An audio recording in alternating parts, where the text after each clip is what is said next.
What's good, everybody? It's J Tiggs Inspires here to give you guys another great message of inspiration. So I'm so excited that you all have tapped in today. If you've tapped in, that means that you are here and that you are ready for change in your life. Now, here's the best part about this. Change is available to you because you're stepping into it. So in my first message, I talked to you all about my testimony of the prodigal son and how I was brought back to a place of consciousness and a place of light within. I was brought back into the kingdom of God, right? I might have left out a little bit of details along the way, but I gave you guys the gist of everything that I've experienced. Now, I want you all to know, just a quick disclaimer, this was my journey, right? This was my sin within to deal with, right? So I had to actually deal with the sin within me that was for my journey of righteousness. So my journey isn't everybody's journey, all right? So I want to keep that clear. Your journey is just that, and you know the things that are inside of you that are keeping the light from you shining. So today, what I want to talk about a little bit is the process to healing.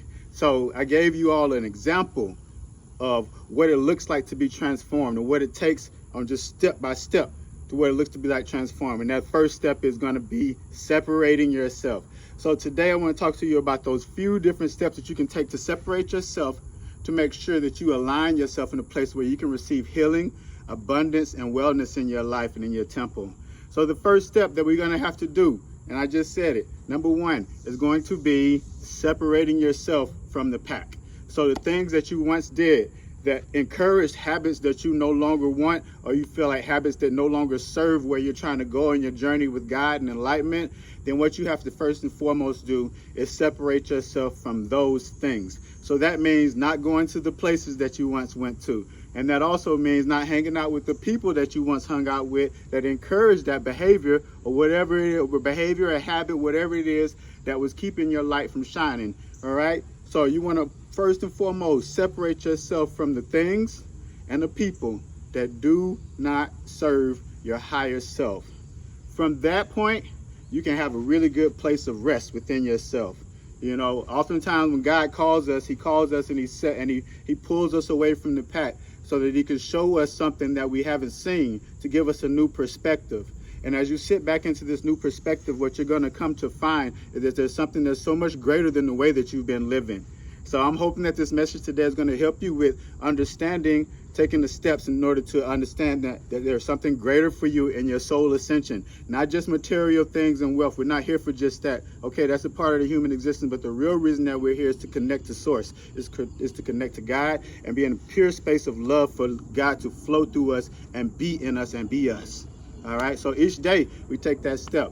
So as you go ahead and you separate yourself from the people and from the things, the places that do not serve you, the next step that you're going to have to do is keep your eyes forward. Think about the version of yourself that you really desire yourself to be, the version of yourself that you see yourself in your dreams and in your vision to be, right? And now what I want you to start doing is start taking tangible steps towards that vision. So if you see yourself as a loving person, step into being more loving. If you see yourself as a responsible person, step into being more responsible. If you see yourself as a nurturing person, step into being more nurturing. If you see yourself as an astute business person, learn business principles. If you see yourself as a counsel, learn how to listen. If you see yourself as a fighter, as a warrior, learn how to fight. So this all simple things, they're all simple concepts that you can take with you wherever you go. Learn these different things. So you have to start stepping in to whatever it is that you see yourself as. You have to stop stepping in and not being afraid of what's going to happen when you actually do step into it. All right. You have to have courage. All right. You have to trust in God in all that you do. You have to lean not on your own understanding. Acknowledge God in all of your ways and your path will be directed. There's nothing to fear. Whatever is in you to do, whatever is in you to be, this is the time where you draw in and you burst out and you allow yourself to take action and be a living being, not just a human being, but a living being, living your life, living your purpose, moving in the direction where God has for you to go. Don't forget that. All right. Don't forget that. Now, after you've envisioned yourself, that's the second thing, right? After you've envisioned the life that you desire and you start taking tangible steps towards that, the third thing is to celebrate it daily. Celebrate any and every single triumph that you've had. Evaluate yourself each and every day. Look at the areas that you did not grow in, some that you may retract it to, and then look at the areas that you did grow in, because you got to remember, we're human, right? We're human. So that means we're going to go up and down. We're going to have some waves. We're not going to do everything right. But what we can do is strive to do everything right. That's what we can do. That's the part that we can control. All right. And part of that is giving gratitude. Your gratitude, you ever heard the old saying, your gratitude will determine your latitude. All right. If your gratitude has to determine your latitude, that means you have to be grateful for what's right in front of you. You have to be grateful for each and every blessing that comes your way. You have to be grateful for each and every lesson that comes your way, because it's all meant for you. My twin sister said to me, anything that comes to you is not, it didn't come to you, it came through you. Hold on, what she said? She said, anything that comes to you is for you. That means that you have to go through it, whatever it is that's come to you. But we have victory on the other side. That's why I said, look to the hills, to where your help comes from. Look to the hills. And that means look to the highest version of you. Look to God. Look to peace. Look to love. Look to long suffering. Look to action. Look to passion. Look to all these things that build out the best version of you. Keep your eyes focused on the prize and celebrate it in advance. And after you celebrated it in advance, I'm going to give you one more nugget for the day. There's a few more, but I'm going to give you one more. After you celebrated it in advance, start walking it out. Every single day. Back to square one, right? Or so you think. It's actually the last step. All right? I said take tangible steps, right? I said envision what you want, right? Cut yourself off from the things that don't serve you. All right? So now you just got to just go ahead and walk in it and not be afraid. You might not have all the tools necessary. You might not even have all the knowledge, but guess what? You have a whole tribe waiting on you to show up, waiting on you to show up for the best part of yourself.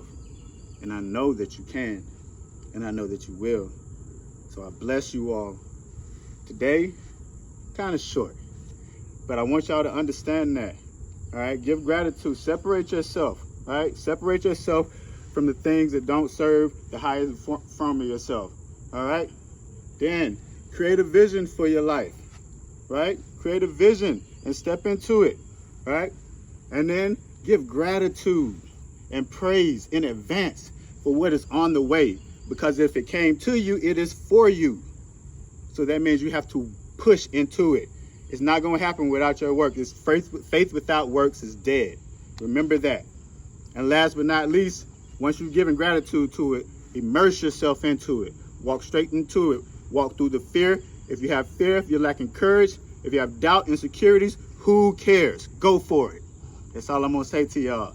Say, hey, I love y'all. This is J Tiggs Inspires. Make sure you tune in every single episode. And don't forget to like and subscribe. There's more great information coming on the way. And I'm so grateful that you guys tapped in and want to be a part of this journey. God bless y'all. Peace.